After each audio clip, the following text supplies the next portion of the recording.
Keempat kali nih saya. Oh iya tahu, nggak lupa, Iya, nggak lupa. Sekarang di mana? Kita buat suara tapian namanya. Saya. suara tepian. Ungkapan slogannya budaya untuk kemanusiaan. Jadi memang kita menyentuh budaya. Memang basis pemberitaannya masih berita Batak kita. Lepaskan supaya bisa sayapnya mengepak kemana-mana. Iya, iya, Kemanusiaan untuk budaya, iya. untuk pengembangan budaya. Tapi ini berbasis komunitas, nggak apa-apa lah. Nggak apa-apa, komunitas itu ada. Indonesia tanpa identitas komunitas, nggak ada Indonesia. Orang-orang salah, nggak tahu ini politik identitas. Kalau nggak ada identitas, saya orang Aceh, saya orang Batak, saya orang Tapanuli, saya orang Jawa, nggak ada Indonesia.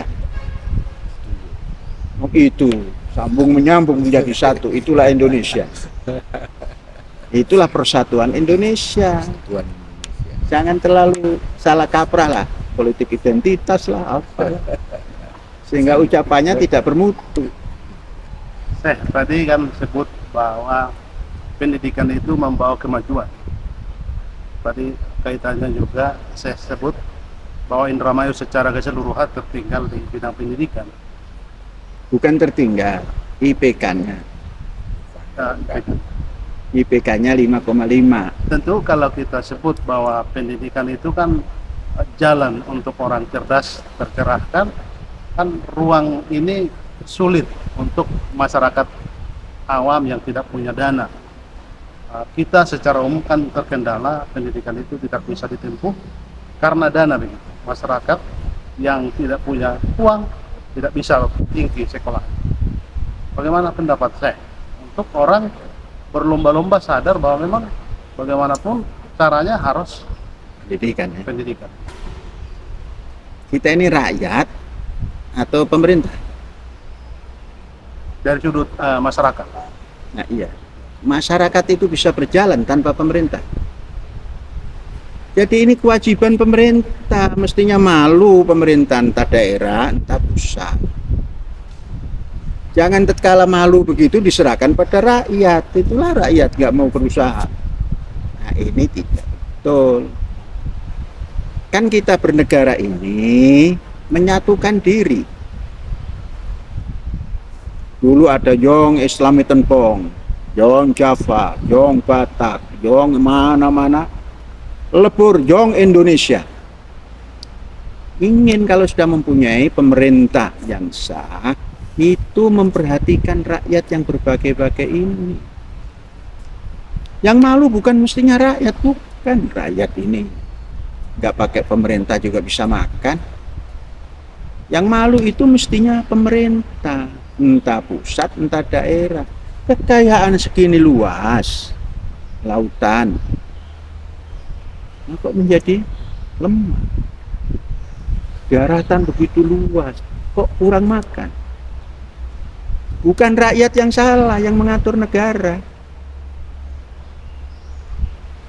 Harusnya 60% itu memang budget untuk pendidikan.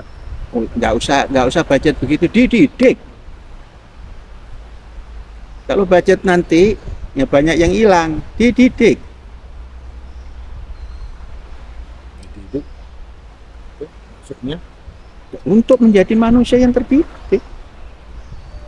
Nah itu tadi konsepnya, pusatkan di desa. Desa ada pusat pendidikan. Jangan pusat pendidikan itu semua di Jakarta. Di desa. Dengan wajib belajar. Kalau sudah mewajibkan kan mendanai. Dan rakyat ini membayar pajak. Jangan pernah dikecilkan hasil pajak itu. Jadi jangan dialihkan ke rakyat. Rakyat itu sudah membayar pajak, segala macam aturan ditaati. Mestinya nuntut, kok masih miskin begini gimana ya? kalau pusatnya itu di desa pembangunan itu, Jakarta Pusat bolehlah. Punya sawah nggak Jakarta? Oh, besar. Adanya sawah besar. Punya gunung nggak? Gunung Sahari. Yang ada sawah dan gunung itu desa. Ayo kita kotakan desa ini. Sumber pangan ada di desa. Sumber rakyat ada di desa. Sumber kekayaan ada di desa. Baik desa nelayan maupun desa darat. Jadi jangan disalahkan rakyat yang mengatur negara ini. Juga jangan disalahkan, ayo diajak membangun desa. Jadi nanti kementeriannya Kementerian Pertanian dan Pembangunan Desa. Undang-undang desa kan sudah ada sebenarnya. Ya undang-undang itu kan bisa diamandir. Kementerian Pertanian dan Pembangunan Desa. Bulognya jangan berdiri sendiri. Masukkan Dirjen Ketahanan Pangan. Itu ada di situ Bulog. Jadi nggak sendiri-sendiri begitu buat kebijakan pertanian beda, Bulog beda, rakyat beda. Termasuk Bulognya ditangani, termasuk pemerintahan pembangunan pemerintahan desa.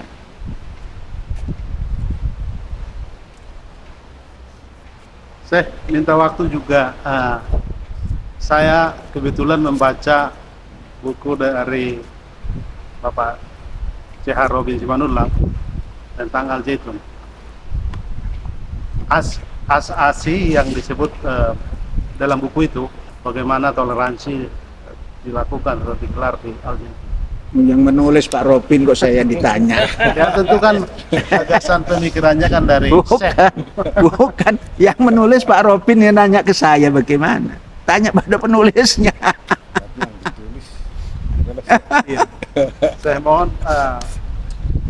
apa yang membuat Syekh juga selalu melihat bahwa jalan kemanusiaan itu dengan toleransi.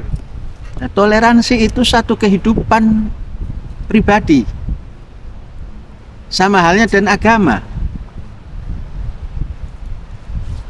Nah, toleransi itu sikap. Jadi kalau sikap pribadi itu dipenuhi toleran, itu sudah indah dunia ini. Seperti agama lah. Agama kan pribadi. Tidak ada agama untuk umum itu. Tapi agama cenderung memisahkan kita. Oh enggak juga menyusahkan kalau kita tidak Memisahkan. Oh tidak pernah, karena pribadi kok. Saudara saya cubit sakitnya. Interpretasi. Saudara mencubit saya sakit. Apakah karena saudara Nasrani terus saya cubit nggak sakit? Sakit, Muslim nggak sakit. Keluarlah toleran, jangan nyubit. Itulah kemanusiaan. Beragama itu supaya jangan saling nyubit. Sakit dicubit itu. Tapi saling senyum boleh. Maka tidak pernah memisahkan. Itulah toleran. Apalagi agama itu begituan. Saya terenyuh ketika membaca bagaimana Al-Zaitun juga pernah memberi ruang orang Nasrani menggelar Natal di Al-Zaitun. Oh, itu jangan diherankan, itu hal biasa. Tidak biasa bagi Biasa. Jangan-jangan Anda yang menganggap gak biasa itu. Kalau saya biasa. tapi secara umum kan tidak biasa. Jangan cerita umum. Individu. Persatuan Indonesia itu adalah dari rakyat. Individu itu masa yang biasa dikatakan nggak biasa. Menimbang jangan selalu umum. Bisa dijelaskan supaya paham. Nah, iya, jangan pernah menimbang sesuatu, oh pandangan umum begini. Terus kalau kita berjalan, oh nggak pas dengan pandangan umum maka salah. Jangan. Itulah kehidupan. Apa salahnya? Mereka menjalankan agama, kita juga mentolerir agama. Bukankah akan menjadi damai? Akan menjadi damai. Anda kalau tahu, pada ketika itu polisi yang katanya melindungi rakyat itu melarang.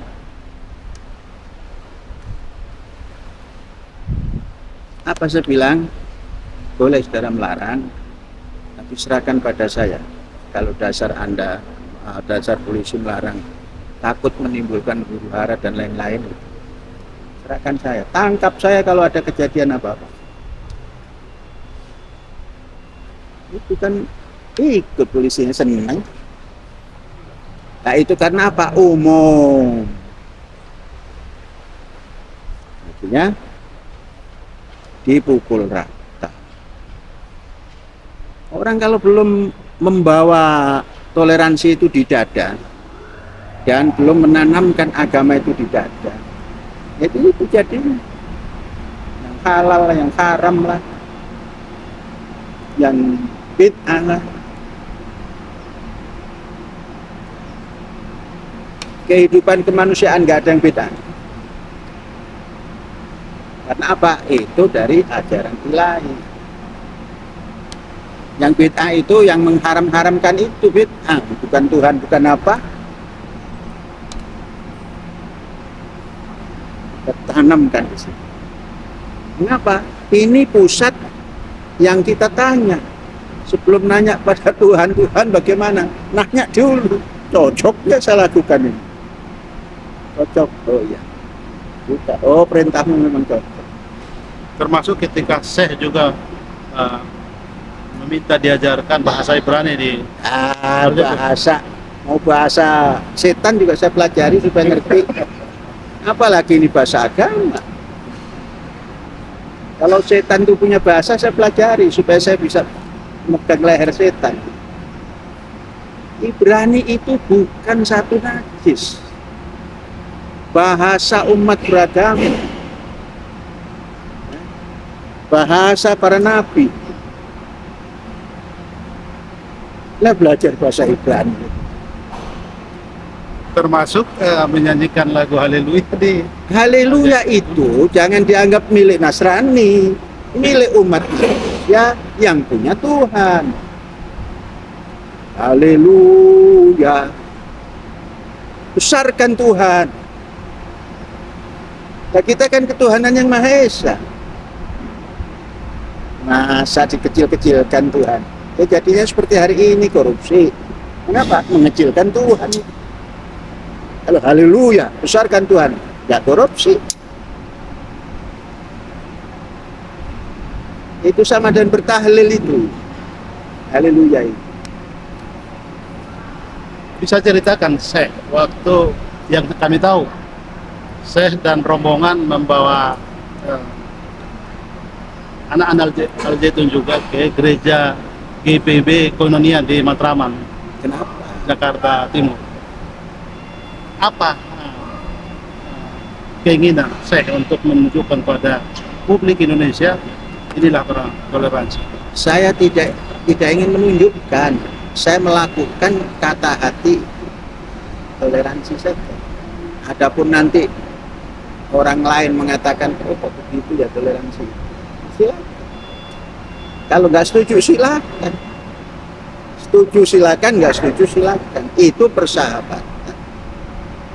Kalau persahabatan pribadi sudah sering. Saudara-saudara kita dari Koinonia sudah pernah datang. Bila saya datang di majelis gereja sana, malah disuruh pidato di altarnya itu. Khotbah. Pidato itu bahasa Indonesia, khotbah itu bahasa Arab. Kami juga mengamati Syekh bergaul dengan banyak kalangan, termasuk di komunitas kami misalnya wartawan senior Bapak C.H. Robin Simanurlang ini, ada juga tokoh gereja yang kami banggakan, Aman Syahaan dulu yang mengajarkan Ibrani di Al-Zaitun, bahasa Ibrani. Banyak tokoh Kristiani yang datang ke Al-Zaitun belajar. Bagaimana menjaga persahabatan ini? Kita tidak terganggu karena agama begitu. Nggak bisa bersahabat kalau kita terganggu agama. Agama jangan dijadikan pengganggu. Agama itu penentram hati. Dan sifatnya pribadi. Nggak bisa jadi pengganggu.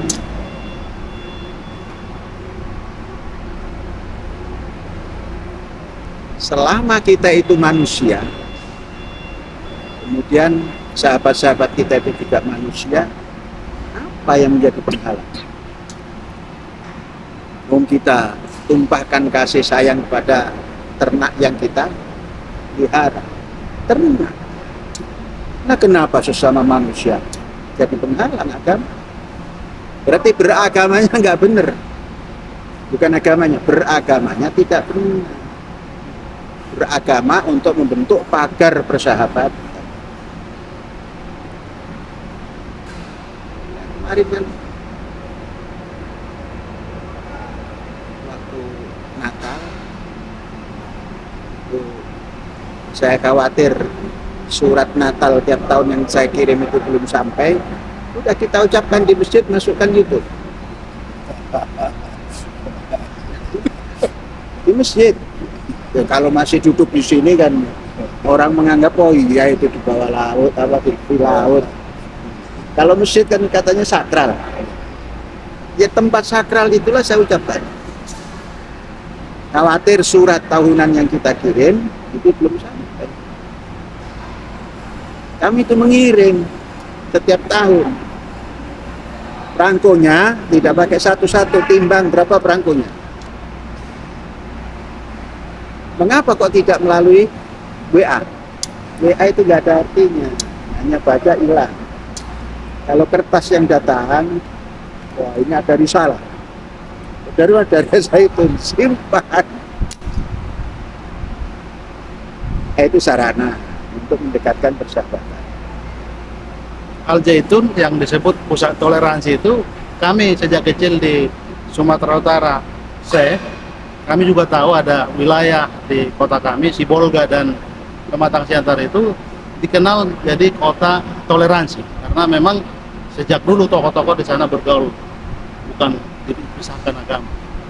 Bagaimana kita menyebarkan agar semangat spirit toleransi ini menyebar ke seluruh Indonesia begitu? Ciptakan pemerintahnya itu toleran. Kalau pemerintahnya kurang toleran ya rakyatnya jadi niru. Walaupun ada contoh dari Sibolga, dari itu, pemerintahnya kemana saja harus masuk.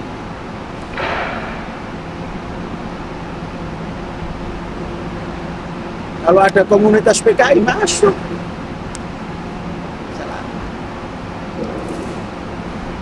Umpamanya. Kenapa?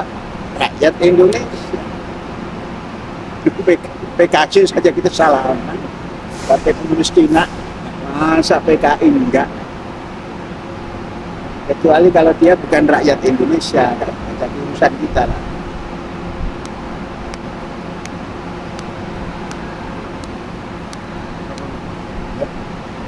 Nggak usah disebar-sebarkan, jalan saja. Mau setuju boleh, nggak setuju nggak apa-apa gitu. Itu toleran banget. Kalau toleran memaksa-maksa nggak toleran lagi. Mungkin satu lagi pertanyaan saya. Untuk generasi kemudian, anak-anak saya misalnya, cucu-cucu dari saya yang masih TK, SD, SMP ini kan generasi yang akan kita siapkan. Bagaimana memberi mereka pemahaman agar mereka nanti di generasi mereka sadar bahwa kita Indonesia, kita berbagai latar, suku dan agama itu. Jangan dipahamkan.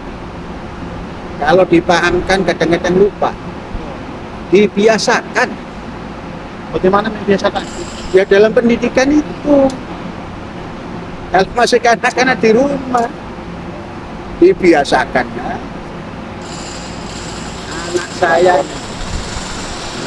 iya, anak saya, cucu saya kalau ketimpa robur, itu merdeka. Sekarang karena musim COVID dan cium tangan, gimana penghormatan ini? Assalamualaikum, merdeka. Salam, merdeka. Tidak. Walaupun salam, merdeka. Dibiasakan saja. Nanti jadi terbiasa.